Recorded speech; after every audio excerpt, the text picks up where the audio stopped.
जय श्री कृष्ण।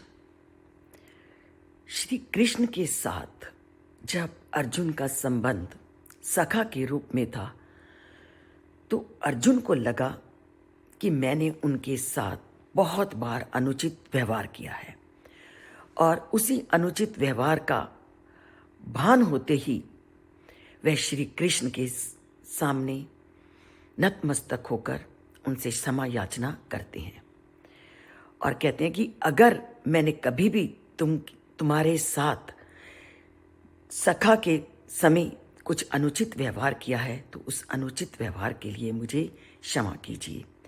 और आज भी अपनी उसी भावनाओं को व्यक्त करते हुए वो कहते हैं यच्चवास हास अर्थम असत कृतो अपि विहार शय्या आसन भोजनेषु एको अपि अत अवाच्युत तत्समक्षम तत्क्षामये त्वाम अहम अप्रमेयम। वो क्या कहते हैं कि कभी भोजन के समय, कभी सोते समय एक ही आसन पर, कभी अगर मेरे द्वारा मजाक में तुम्हारे साथ कभी अनुचित व्यवहार किया गया हो तो हे अच्युत तत्समक्षम क्षामये, उसके लिए मुझे तुम क्षमा करो, क्योंकि मैं तब तक तुम्हारी महिमा से परिचित नहीं था।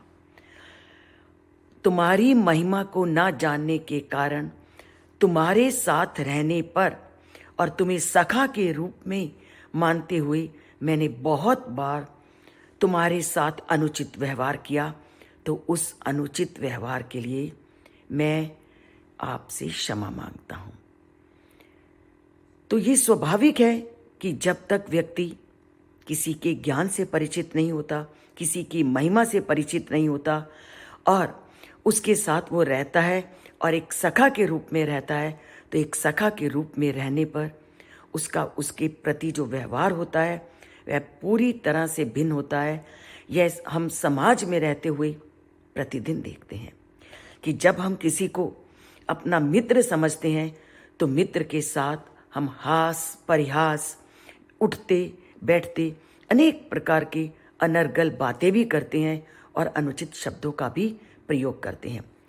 परंतु जैसे ही उस मित्र को उच्च स्थान की प्राप्ति होती है या बहुत अधिक वो ज्ञानी हो जाता है तो उसके प्रति व्यवहार में परिवर्तन आना स्वाभाविक है।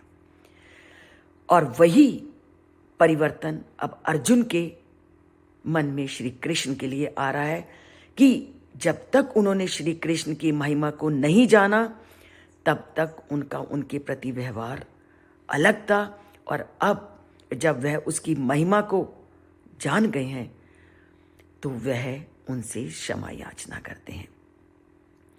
तो ज्ञानी के सामने हमेशा नतमस्तक होना ही चाहिए और अगर कुछ अनुचित किया है तो उससे क्षमा याचना करने में भी कभी संकोच नहीं करना चाहिए।